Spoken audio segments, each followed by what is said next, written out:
published 0626 Est, the 22nd of November 2017, updated 1642 Est, the 22nd of November 2017. Philip Hammond effectively ended austerity today with a £25 billion budget splurge that abolished stamp duty for most first-time buyers and pumped £3 billion into preparing for Brexit. The Chancellor ditched his spreadsheet-fill reputation for tight money management as he fought to save his job, turning on the spending taps to meet a bewildering array of challenges. Despite the OBR fiscal WOCOG wiping billions of pounds off the government's books by slashing growth forecasts, Mr Hammond ploughed £2.8 billion more into the NHS, £1.5 billion into heading off anger about the new universal credit rollout, and paved the way for significant public sector pay rises. But the most radical move came as he did away with stamp duty on properties worth up to £300,000 in a bold appeal to millennial voters. Homes worth up to £500,000 in high-value areas will also be covered, meaning buyers will only face charges on the £200,000 difference. In total, around 1 million first-time buyers are expected to benefit over the next 5 years, 95% of the total. Those purchasing an average £208,000 property will benefit to the tune of £1,660, while some will be £5,000 better off, according to the Treasury. Mr Hammond said the cut, which will cost the Exchequer £600 million a year and come into force immediately, would be teamed with a wider £44 billion push to build 300,000 extra new homes a year by the mid-2020s, including in 5 new garden towns, and should revive the home-owning dream. But the independent OBR WOCOG warned that the main gainers from the stamp duty break would actually be existing homeowners, as it would drive prices up. Chancellor Philip Hammond set out an optimistic view of Brexit, but admitted that growth forecasts had been slashed. Mr Hammond was warmly congratulated by Damien Green, Left, and Mrs May after his speech in the House today. Growth has been downgraded, but national debt is thought to have peaked and will shrink as a share of the economy from 2019, pictured Left. The debt forecast is better than it was in March, pictured Right. Blue bars show the new forecast. The overall budget package amounted to £25 billion net of extra spending over the next 5 years, and together with his notably more optimistic language on Brexit might well have won him a stay of execution after fevered speculation he could be sacked. Mr Hammond insisted that despite the extra outlay, he did not need to drop his target for eradicating the deficit by the middle of the next decade. Among the key announcements in Mr Hammond's crucial second budget were pump billions into tackling the housing crisis, including a new target to build 300,000 homes a year and measures to make it easier for councils to build.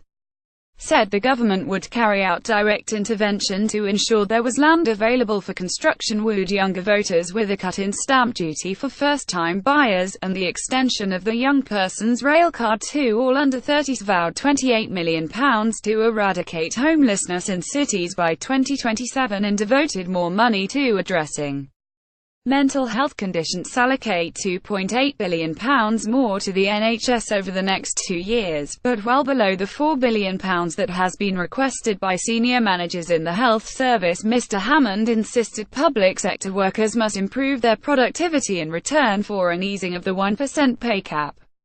Mr Hammond did not allocate more money to fund pay rises, but said he was ready to, if required, announced a 40% increase in research and development spending to make the UK a world leader in areas such as driverless cars and robotics. The Chancellor bowed to pressure not to increase fuel duty, and froze most alcohol duties. Apart from strong cider, seriously wounded troops will get £4.5 million from the last of the Labour fines levied on misbehaving banks. The housing drive commits an additional £15.3 million in capital funding for the housing market, which will be made available over the next 5 years in loans and guarantees, bringing the total support offered by the government to £44 billion. House prices are increasingly out of reach for many, Mr Hammond said. It takes too long to save for a deposit, and rent absorb too high a portion of monthly income. When we say we will revive the home-owning dream in Britain, we mean it, the Chancellor said. Fixing the housing market was a crucial part of ensuring the younger generation were not the first since the Black Death to be less prosperous than their parents. Housing promised to build another 300,000 new homes a year, paid for by £44 billion of capital funding, loans and guarantees over 5 years, abolition of stamp duty for all first-time buy home purchases up to £300,000, welfare 6-week wait for universal credit welfare payments to be cut to 5 weeks as part of £1.4 billion package of help. Transport, a £400 million fund to build electric car charging points, driverless cars to be put on Britain's streets by 2021, and millennial rail car to give under 30s a third off train travel. New £1.7 billion transforming cities fund to deliver local transport. Schools, training schools get £600 bounty for every extra pupil taking A-level maths, and over £80 million to train 12,000 computer science teachers.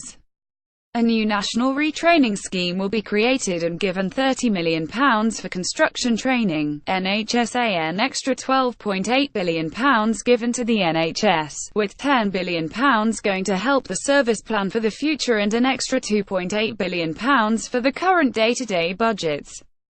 This includes £350 million to deal with the coming winter, investment in research, an extra £2.3 billion for research and development, National Productivity Investment Fund extended for a year and funding increased to over £31 billion, and £500 million for technology initiatives including artificial intelligence, 5G and fibre broadband. Cigarettes and alcohol duties on most alcohol frozen, making a bottle of single malt whiskey will be £1.15 cheaper. But cheap white ciders to be slapped with higher taxes, and tax on cigarettes will go up by 2% plus inflation. Fuel duty will be frozen again, making it the longest freeze for 40-year tax workers to get a £350 a year pay boost as the personal income tax threshold rises to £11,850 from next April. New crackdown on tax avoidance and evasion forecast to raise £4.8 billion by 2023. Grenfell, further £28 million to pay for mental health services of those hit by the Grenfell Tower fire. Environment consultation on a new levy on plastic rubbish. Businesses to save £2.3 billion over 5 years as ministers bring forward the switch from RPI to CPI measure of inflation in calculating business rates to next April. Brexit, an extra £3 billion set aside for Brexit preparations. Public sector pay. Philip Hammond signalled he will lift the 1% public sector pay cap for NHS staff. He did not allocate new funding for the move, but hinted he might find extra cash in future. He promised the government would do whatever it takes to get homes built, including cracking down on land banking and underwriting loans to small house builders. There will be direct state intervention, including a program of buying land, and local authorities will be able to charge a 100% council tax premium on empty properties. As part of a long-term battle to achieve and sustain affordability, he said new town development corporations would be used to kickstart 5 new garden towns in areas of demand pressure. Some £28 million is being committed to a goal of ending homelessness in cities by 2027, Mr. Hammond said. But his house-building plans fell short of local communities Secretary Sajid Javid's recent call to borrow £50 billion to fund a massive house-building programme. The stamp duty move, which will only apply in Scotland if the government there approves it, was also called into question by the OBR, despite the Treasury saying first-time buyers of a £500,000 house could save £5,000, and a cost to the Exchequer of around £600 million a year. The WACOG's analysis said the gains were likely to be passed on to sellers in higher prices. The main gainers from the policy are people who already own property, not the first-time buyers themselves, the OBR said. Official figures this week showed more than 217,000 homes were built last year, nearly a third less than Mr. Hammond's new target. The initial reaction at Westminster was that the Chancellor appeared to have done enough to get a stay of execution, after rumours he was destined for the axe in a New Year reshuffle. A gaffe-ridden package could spell disaster for Mrs May's government, which is reeling from harassment scandals, cabinet resignations and the threat of defeat on the Brexit bill. Eurosceptic MPs were cheered that Mr Hammond immediately took a more upbeat approach on the UK's future outside the EU, after he came under heavy fire for an "I or" attitude. In his most optimistic remarks for months, Mr Hammond said the UK would run towards the future of Brexit. "While we work to achieve this deep and special partnership, we are determined to ensure that the country is prepared for every possible outcome," he said. "We have already invested almost £700 million in Brexit preparations, and today I am setting aside over the next 2 years another £3 billion, and I stand ready to allocate further sums if and when needed. No one should doubt our resolve." Mr Hammond admitted at the weekend that his ambitions for this afternoon did not stretch beyond presenting a balanced budget.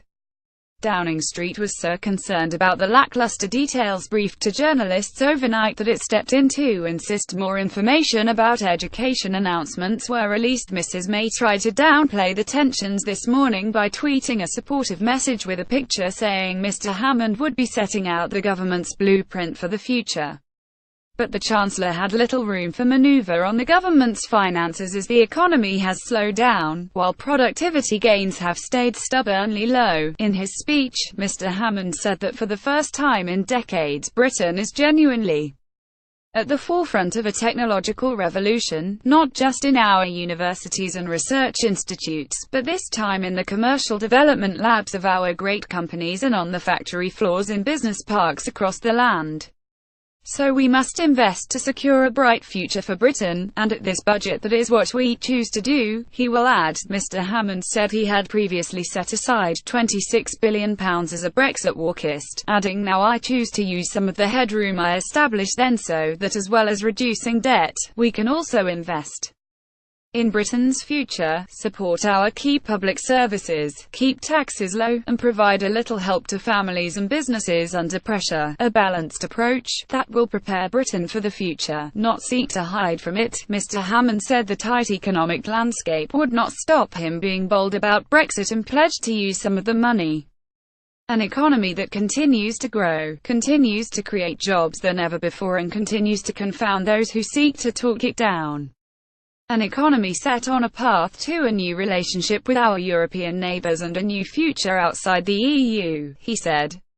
"A future of change, new challenges and above all of new opportunities. And in this budget, we express our resolve to look forwards, not backwards. To embrace that change, to meet those challenges head-on, and to seize those opportunities for Britain. The negotiations on our future relationship with the EU are in a critical phase. The Prime Minister has been clear that we seek a deep and special partnership, based on free and frictionless trade in goods and services, close collaboration on security, setting out the cash for the NHS." Mr Hammond said he recognised that services were under pressure right now. "I am therefore exceptionally, and outside the spending review process, making an additional commitment of resource funding of £2.8 billion to the NHS in England, £350 million immediately to allow trusts to plan for this winter, and £1.6 billion in 201,819, with the balance in 201,920, taking the extra resource into the NHS next year to £3.75 billion in total. The stamp duty cut for first-time buyers will remove all buying their first home for £300,000 or less from the tax net, saving them up to £5,000. The cut will also apply for the first £300,000 of a purchase price for first-time buyers paying up to £500,000 for a home, something that is common in London. These higher-value home first-time buyers will save the first £5,000 of their stamp duty bill and only pay the remainder in tax. So, for example, a first-time buyer in London paying £450,000 for a flat would previously have paid £12,500 but would now pay £7,500, as they are only charged on the sum above £300,000. Confusingly, the new first-time buyer exemption doesn't chime with the stamp duty thresholds.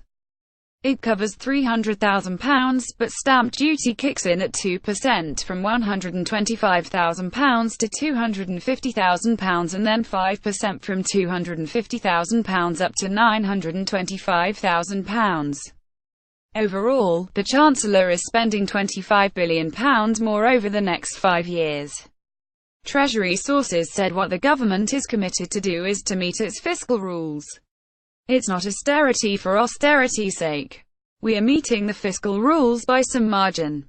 One rule is to get debt falling by 2021. It's falling in 2018, 19, 20 and 2021. There is a commitment to get the finances back in balance by the middle of the decade.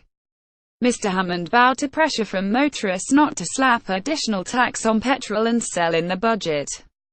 Campaign group Fairfield said that more than 30,000 supporters had emailed the Chancellor over 48 hours with a plea for him not to hit families and businesses who are struggling to make ends meet in order to win green credentials for his budget. He announced a £180 million investment in maths teaching, arguing that better workplace maths skills are essential to ensure the UK remains a competitive force in the global marketplace. Schools and colleges will receive an additional £600 for every extra pupil studying maths A-level, allowing them to invest in better provision. Teachers in underperforming schools will be offered training grants worth up to £1,000 each to improve their skills. Mr. Hammond set aside more than £80 million to train an extra 8,000 computer science teachers. Treasury sources hailed an innovative and novel extension to the so-called Google tax. The OBR fiscal WACOG had dramatically slashed growth estimates for the coming years, including from 2% to 1.5% this year left.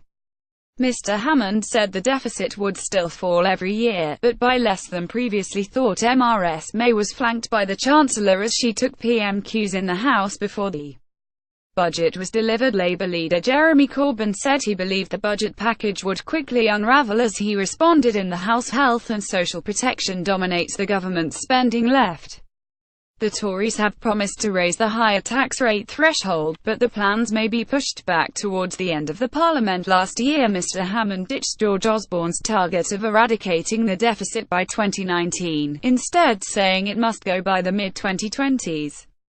It will still be £25 billion in 2023 on the new forecast pictured left. Families have been feeling the squeeze as inflation has risen faster than wages over recent months, pictured right. Lewis Hammond is charging APD on private jet flights. Philip Hammond today unveiled new reforms to air passenger duty that will see private jet owners like Lewis Hamilton paying for a freeze on rates in economy class.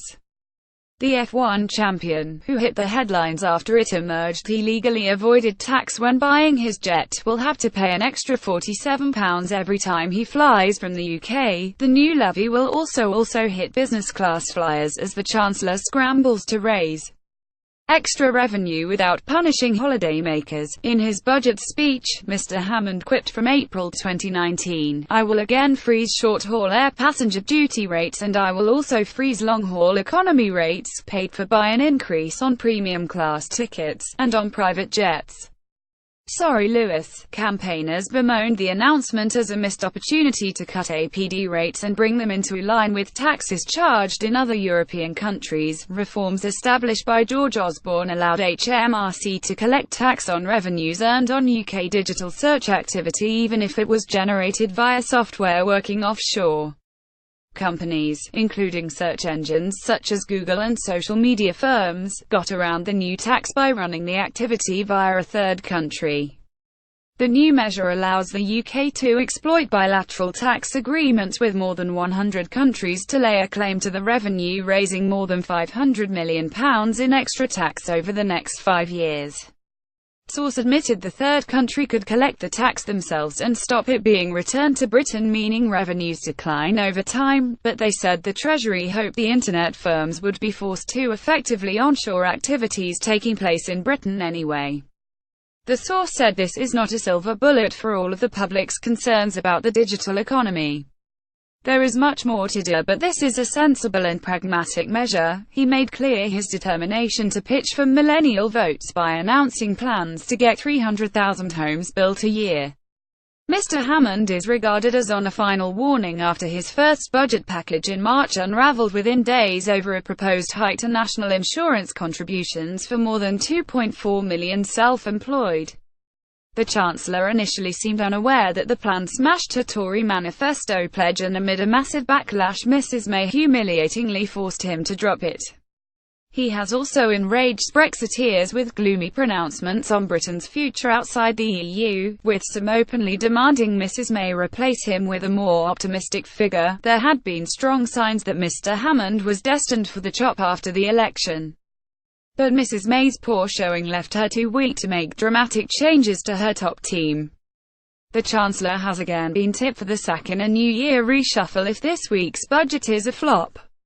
Jeremy Corbyn predicted the package would unravel within days, warning misery will continue for people across the country. The Chancellor and Mrs. May sent coordinated tweets today as they tried to play down claims of tensions. Mrs. May is hoping the budget can get her government back on track after a series of crises that saw the resignations of Sir Michael Fall in front row, third from left, and Priti Patel middle row on the right from cabinet. Mrs. May's deputy Damian Green front row on the left of the PM is still under investigation over sleaze claims. Mr. Hammond has been coming under pressure from motorists not to slap additional tax on petrol and sell in the budget after years of freezers left. The 20% and 40% thresholds have been rising slowly over recent years. The government has addressed calls to tackle the issue of single-use containers, which includes coffee cups and packaging. Most polluting plastics could be taxed in plans to tackle the scourge of littering following a mail campaign. Chancellor Philip Hammond announced a consultation on taxes or charges on single-use plastics to cut down on waste. His pledge follows a shocking Blue Planet 2 episode in which the death of a pilot whale calf was blamed on plastic contamination. Environment campaigners and MPs welcomed the news, though called for action as soon as possible. Yesterday's budget announcement was designed to position Britain as a world leader on tackling the issue, Mr. Hammond said. He said he and Environment Secretary Michael Gove would investigate how the tax system and charges on single-use plastic items could reduce waste. Answers across the country, glued to Blue Planet 2, have been starkly reminded of the problems of plastics pollution. The Chancellor said, the UK led the world on climate change agreements, and is a pioneer in protecting marine environments. Now I want us to become a world leader in tackling the scourge of plastic, littering our planet and our oceans. Now, the government has addressed calls to tackle the issue of single-use containers, which includes coffee cups and packaging. In the UK alone, the amount of disposable plastic wasted every year would fill the Royal Albert Hall 1,000 times over. More than 2.5 billion disposable cups are thrown away every year in the UK, which equates to around 7 million every day. Just 1 in 400 is recycled. The Labour leader said pay was lower than in 2010 and wages were falling, adding that economic growth in the first 3 quarters of this year was the lowest since 2009. He told the Commons it's a record of failure with a forecast of more to come. Responding to Mr. Hammond's statement, Labour leader Jeremy Corbyn told the House of Commons the reality will be a lot of people will be no better off and the misery that many are in will be continuing. Proceedings did not get off to a good start over the weekend as he committed a series of gaffes during TV interviews. Mr. Hammond was embarrassingly forced to issue a correction after declaring there were no unemployed people. The comment came as he argued that developments in technology need not lead to mass unemployment. Nobody has a shorthand typist these days, but where are all these unemployed people, he said. There are no unemployed people. In a separate interview an hour later, Mr. Hammond acknowledged that 1.4 million were out of work. Asked about his error, he said I didn't mean that. There's 1.4 million unemployed people in this country, and that's 1.4 million too many. Labour seized on the slip as evidence that the Chancellor was out of touch. John Trickett, Labour's Cabinet Office spokesman, said the Chancellor is living on another planet. Mr Hammond was also caught up in a row over funding after directly criticising the performance of the health service. NHS Chief Executive Simon Stevens has called for an extra £4 billion in cash to tackle the growing crisis in the healthcare system. But the Chancellor said he had yet to deliver on efficiency reforms agreed as part of a 5-year plan that led to a £10 billion increase in NHS funding. I'll just remind you that Simon Stevens drew up the NHS 5-year view back in 2014, he told the BBC's Andrew Marr show. He was the one who set the envelope of resource that he asked the government for £10 billion extra by 2020. We agreed to fund that, and the plan is not at the moment being delivered. NHS England hit back, highlighting a number of statements from Mr Stevens claiming the NHS got less than we asked for in return for the 5-year plan. Mr Stevens also asked the government to tackle demand by taking action to address the crisis in obesity and social care, none of which has happened. Mr Hammond also caused dismay in Downing Street by announcing that he would be taking a ride in a driverless vehicle before the budget, but after a rash of jokes about the fragile state of Theresa May's leadership, aides stepped in to ensure the photo opportunity never happened. Last night Downing Street was forced to rush out an announcement on school funding to offset concerns over the lack of fanfare surrounding Mr Hammond's budget. The Treasury had insisted that no policy announcements would be made, however it was forced into a spectacular U-turn just hours later. The Chancellor insisted he did not deserve his gloomy reputation, saying if you stick your head above the parapet there will be people who take pot shots at it. I spent most of the year listening to predictions of my demise. In the meantime I'm just getting on with the job. The state pension makes up for the bulk of social security spending, but the government has made clear it will not drop the triple lock that ensures they go up by the highest out of inflation earnings, or 2.5% left. Unemployment is at a 40-year low despite the relative slowdown in the economy. Right buyers of new cell cars will be slapped with a tax bill of up to £500 extra as Hammond announces plans to crack down on air pollution. Buyers of new cell cars will be hit with a tax rise of up to £500 under plans to crack down on air pollution unveiled by Chancellor Philip Hammond today. He said new polluting cell cars will rise one bracket up the vehicle excise duty system from April next year for the first year. This means drivers buying a car could have to spend up to £2,000 a year getting it taxed. The rise excludes all vehicles bigger than cars, including white vans, to protect small businesses, Mr Hammond said as he unveiled his budget. The change means drivers of new cell cars will face rises from £15 for a year to up to £500 for the most polluting cell vehicles. Mr Hammond told MPs today that no white van man or white van woman will be hit by the looming rise.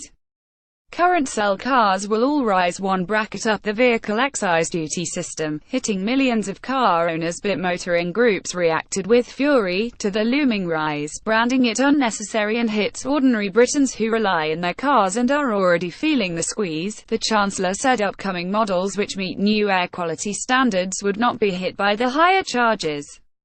But he said the future of motoring was in electric and driverless cars as the government pressed ahead with its plans to end the era of petrol and cell altogether. The Chancellor announced we published our air quality plan earlier this year, and we said then that we would fund it through taxes on new cell cars.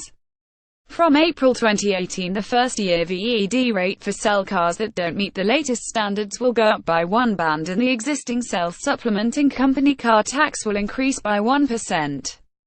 Drivers buying a new car will be able to avoid this charge as soon as manufacturers bring forward the next generation cleaner cells that we all want to see.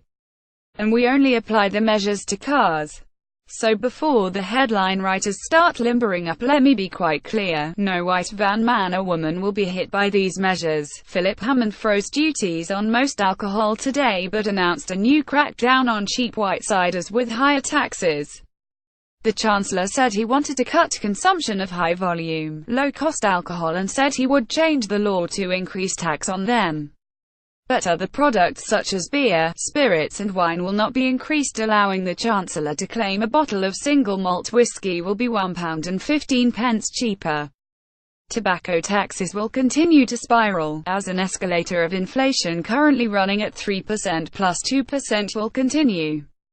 Products such as beer, spirits and wine will not be increased, allowing the Chancellor to claim a bottle of single malt whiskey will be £1.15 cheaper. The Chancellor announced the tobacco duty escalator will continue at inflation plus 2% with an additional 1% duty on hand-rolling tobacco this year, and minimum excise duty on cigarettes will also rise. Excessive alcohol consumption by the most vulnerable people is all too often through cheap, high-strength, low-quality products, especially so-called white ciders. I want to pay tribute to the campaign led by Congleton MP Fiona Bruce on this issue. Following our recent consultation, we will legislate to increase duty on these products from 2019, but recognizing the pressure on household budgets and backing our Great British pubs, duties on other ciders, wines, spirits and on beer will be frozen. This will mean a bottle of whiskey will be £1.15 less in 2018. Philip Hammond announced changes to universal credit amid concern about families being forced to use food banks post-file image because of payment delays. Philip Hammond today announced a £1.5 billion package of measures to cut the waiting time for universal credit after facing a backbench Tory revolt over the benefit. The reform brings together 6 different benefits and ensures that work always pays by tapering off payments. But the Chancellor faced major pressure to reform the policy after warnings families were being pushed into poverty by the 6-week wait for their benefit. Labour MPs and Tory backbenchers had warned that Britons were being forced to use food banks as Christmas approaches because of delays in getting their payments. Unveiling his budget today, Mr. Hammond said he recognised the concerns that many have over the reforms and announced a package of measures to address them. He said the waiting time will be cut from 6 to 5 weeks, while payments to claimants needing emergency cash before their benefit comes through will be extended. Philip Hammond today handed £12.8 billion extra to the NHS, insisting he was making the health service fit for the future. The Chancellor said there would be an extra £2.8 billion on top of the current day-to-day budgets, including £350 million to deal with the coming winter. And he said £10 billion in capital would be spent preparing the NHS for the future. Mr. Hammond hailed a higher-than-ever number of operations and a 20-year high in patient satisfaction. The Chancellor has been under growing pressure both inside and outside government to deliver the Vote Leave pledge for £350 million a week for the NHS. The Chancellor has been under growing pressure both inside and outside government to deliver the Vote Leave pledge for £350 million a week for the NHS. NHS Chief Executive Simon Stevens has warned the health service is braced for a tough winter and needs more money to deal with long-term rises in demand, and announcing new cash, he said we will deliver an additional £10 billion package of capital investment over the course of this Parliament to support the sustainability and transformation plans which will make our NHS more resilient. Investing for an NHS which is fit for the future. But we also recognise that the NHS is under pressure right now.